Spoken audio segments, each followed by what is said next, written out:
gonna kind of lean snuggle in. Okay. Kind of John and Jesus. Peter, John, ask Jesus. The disciples that Jesus loved. Hey, by the way.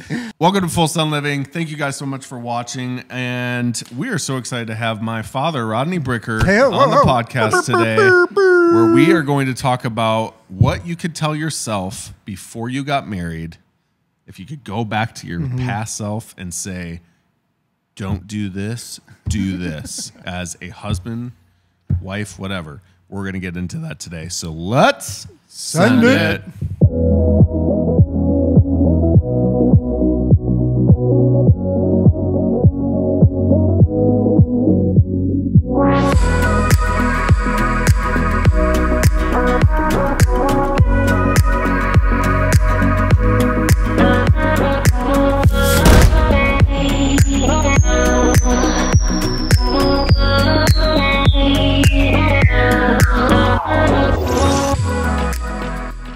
Hey guys, thanks for joining us on Full Sun Living. I'm Nate Thompson. This is Ethan Bricker. Hello. But more importantly, Rod Bricker. Rod Bricker, the man, the myth, the legend. Something that most of our listeners don't know is that Nate and I have another thing in common, and that's that both of our dads are named Rod. Yep.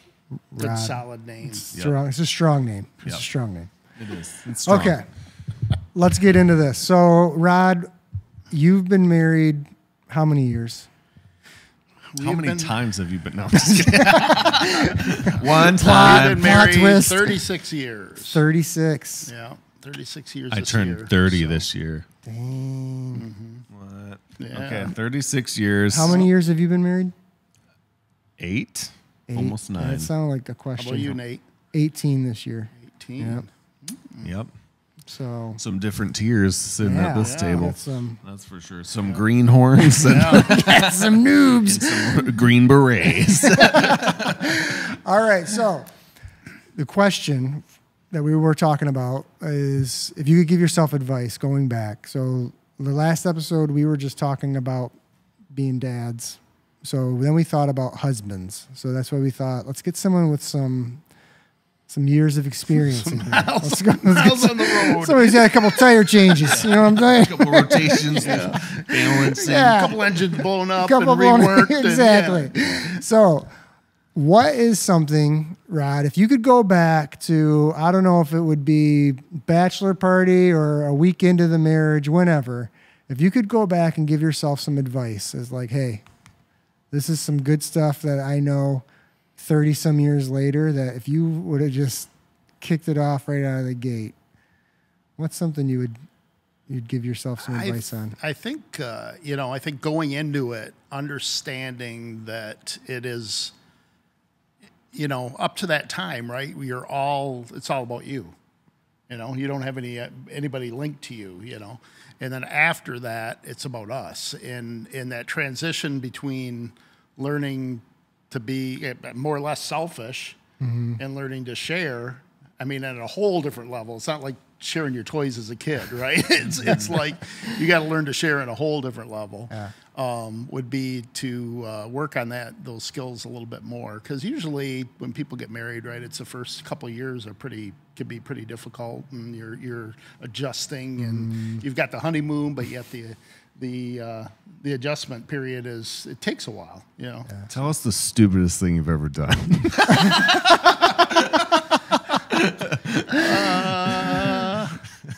What do you mean, in marriage or before? No, in marriage. In marriage. If you could think back to a time where you're like, if you could just go back and smack yourself. Early on, for my mom. I think early on, even before the kids were, because when we first got married, we bought a condemned house. We had nothing. We were using milk crates for furniture. I mean, it was pretty drastic. It was classy. Yeah, it was classy. And Matching milk crates. I bought. Well, my wife Lisa, her birthday is December 24th. Oh, so you got Christmas and the yeah. birthday, and I think I bought her some appliance thing, and it was like maybe like a vacuum or something, and it was one of them. I shouldn't have done that. Oh, I love this present sucks. Luckily, she's pretty practical, though, so it was okay. But it was one of them, I don't think that went over like I thought it was going to go over. That's funny because I was just talking to Kate before I left, and I brought up like a couple of my things, and she was like, what you need to tell people is tell them to buy your wife some good stuff, like equipment for like stuff around the house, because our knives are terrible. And we've had the same set of knives since like I think they're from our wedding. Like it's like a KitchenAid like knife set from Target that has never been sharpened in 18 years. Let's just say this: if Nate tried to murder somebody, you can't. He'd be unsuccessful. You cannot. She was trying to cut through chicken. It's basically like if you closed your eyes and just flipped the knife over, you wouldn't know. It's like one of which the plastic side, knives you try to like at a picnic. It is. They're so dangerous to use because they're so dull. And Kate was like trying to like gnaw through this chicken. She's like, tell them to buy their wives good knife or like whatever it was. So you've reached the point. In 18 years, you've reached the point where it is acceptable. It is acceptable now. That's funny. Yeah, a vacuum. That's hardcore. Rod's a bold man. Yes. Oh, brother. My question is, when it came to your hardest times in your marriage, how did the role of Jesus in your relationship get you through the hardest seasons? I think if I look back at my life, you know how you have times, especially not as much now, but earlier, where you were closer to Jesus and then you kind of fall a little bit further away from him, but you still loved him. But you know what I mean? It wasn't that tight relationship. I think the further you are from him, the harder it is to be married. You know what I mean? To be unselfish and to be, and to me, that's the correlation of I'm much quicker to ask for forgiveness for, you know what I mean? Well, when I have that closeness, if you get further and further away, then that pride takes over, and you know what I mean? It's like, well, you need to ask me for forgiveness, that type of thing, and that to me is just, I can look back over the years and see that transition of, when I'm tight, it's good.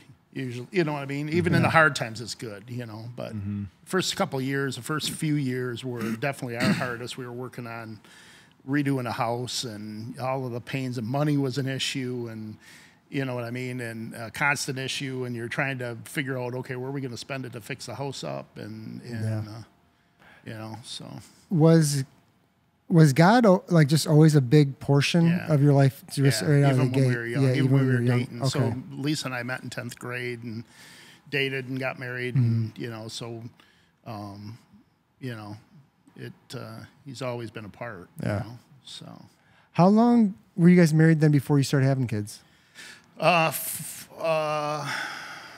Cameron's 3 years older than you, so about.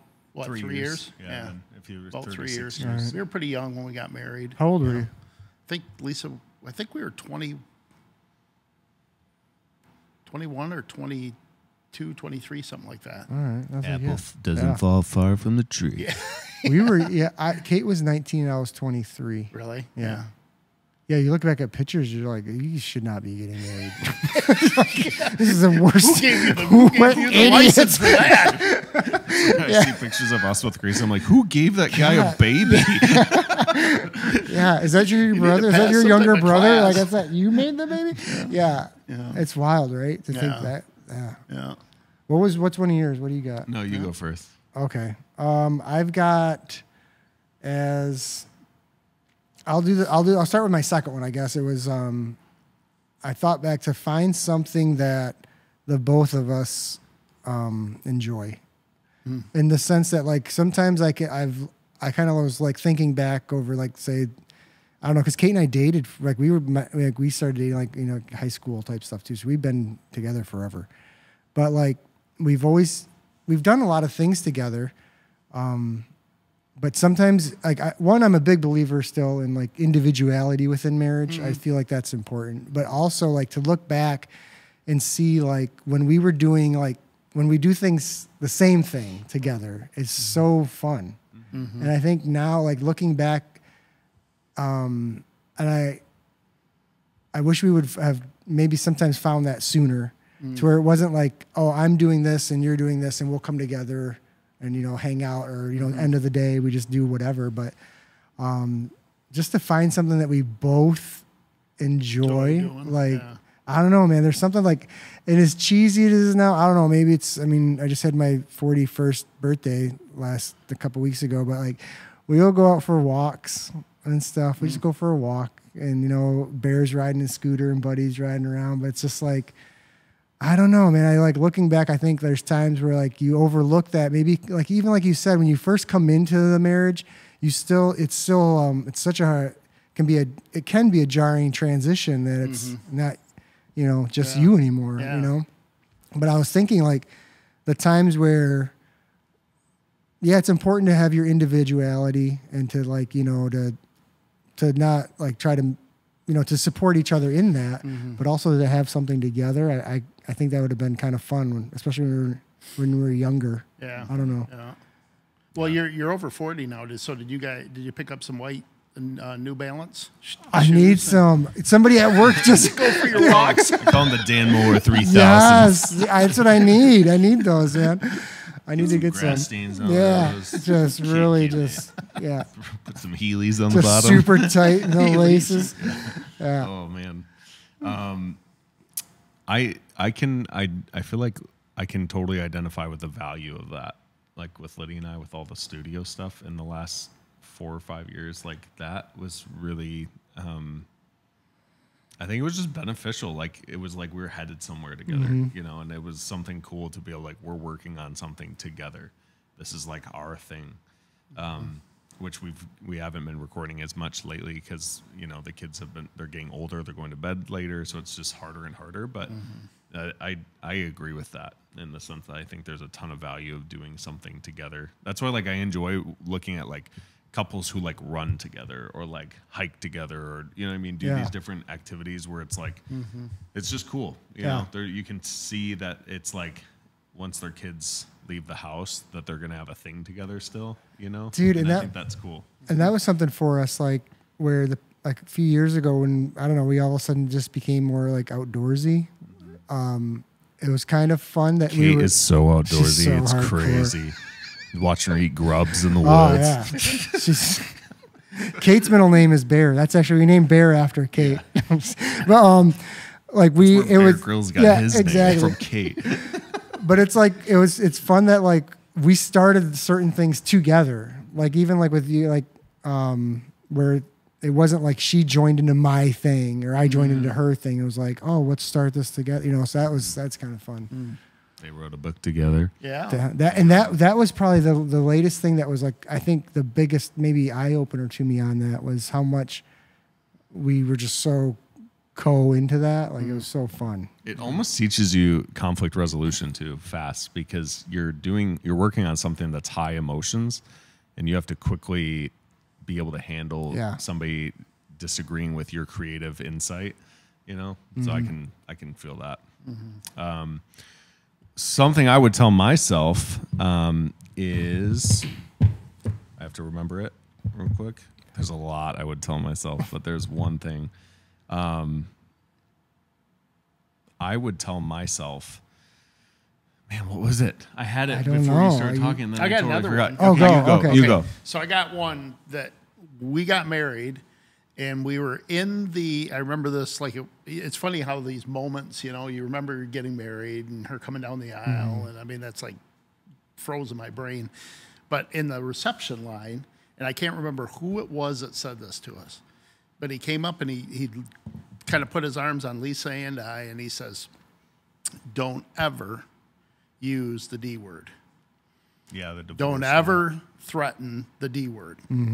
He says, you do that, and he says, you'll be fine. He said, and and we both kind of made a commitment that we were never gonna do that. So divorce is never an option. It's never brought up. It's never threatened. It's never, you know what I mean. So it's like we got to work through this. I don't care what it is. We got to work through it. You know. So that's super good, and that actually impacted Lydia and I, because I remember you telling me that. And when Lydia and I got married, and in our last episode, we just talked about like we had a moment, and in that moment, it could have easily been thrown out as threatening the divorce. But like I think having that thing of like, this is just not an option, so we're not going to treat it like it's in the cards. Treat it loosely. You know what I mean? It's like, that was really impactful for us as well.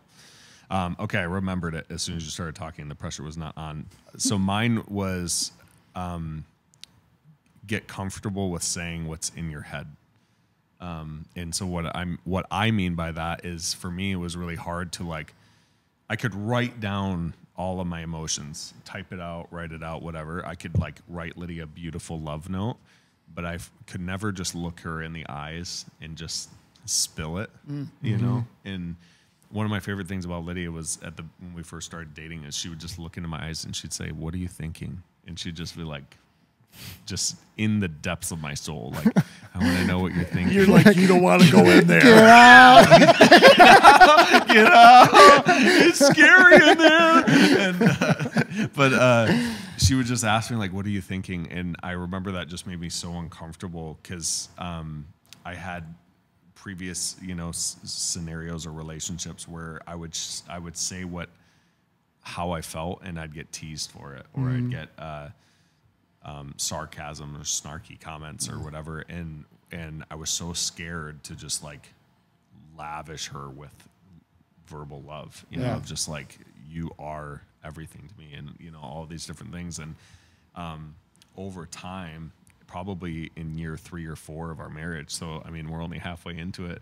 I think by 4 years in is when I really started to like take her hand and look her in the eyes and just say what I like, what I think of her. And I'm not, it's not like I wake up every day and I'm just like she wakes up and you're just, and I'm just like, hello.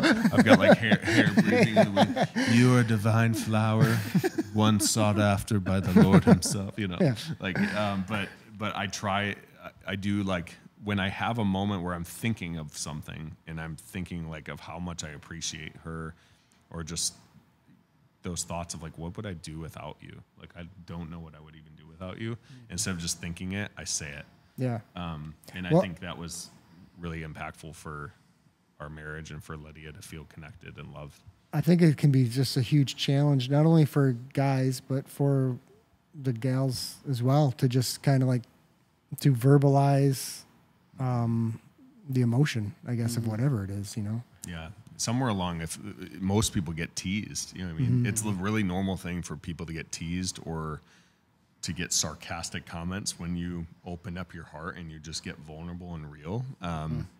And that's the really unfortunate part about that, is everybody around you can suffer from that one little comment somebody else made. And I think the same goes for like my kids. Like, I'm really trying to, if I think something about Scarlett, I want to make sure I say it to her, so that like when the moment somebody says you're not beautiful, she's like, no, my dad's told me 5,000 times I'm beautiful. Like that I can't even entertain that thought because of how many times he's told me, so, but yeah, that's what I'd say. Well, anything else? I would say learn in this. I'm 36 years in, right? You're still learning. Learn your spouse's love language. Like Lisa's is words of affirmation, and it's probably not the worst one I'm at, but it's like, you know what I mean? It's like, he's really good at works of service. Tell me what I need to do, I'll do it. So, but it's funny because it's learning that and then trying to, train your own self to, understand how they perceive love. Yeah. So. Yeah, that's a good one. If you've never read it, go read 5 Love Languages. Yep. Apparently, we're the opposite. He's like, he'll work himself to the bone to make you feel love. And I'm like, I'll just tell you you're awesome. I can just tell you. A couple of things I've written down here. Can you go make me a garden bed? But you'd be great at it. But you have skill. You would look strong. So hot building that garden. Got you some work gloves. I just want to sit here and compliment you. Rod, thanks for joining us. Yes, thank you. you. Thanks for having me. Hey, Yep. anytime. He Guys, commuted really far to get here, so it's a long drive. we appreciate 100 it. yards. Thanks for subscribing. Thanks for liking us, and thanks for joining in today. Yep. Make sure to share it with your friends. Yep. And that's- wait, no. How are they going to send it? Oh my goodness, we Oh. forgot how to send it. You're going to send it this week by writing down, if you were a married person, what you would go back to yourself and tell yourself what you would change, what you would want to change. Yeah. You know? Some advice. And then Give yourself some take that advice. advice. Take your from own now on. advice. And then if you're a single person and you're watching this, I would say, just write down what we said. You're not going to go wrong with much of it. You know? Yeah. Awesome, guys. Well, thank you so much for watching. Make sure to subscribe, click the bell, and we'll see you on the next episode. Take care. Bye-bye.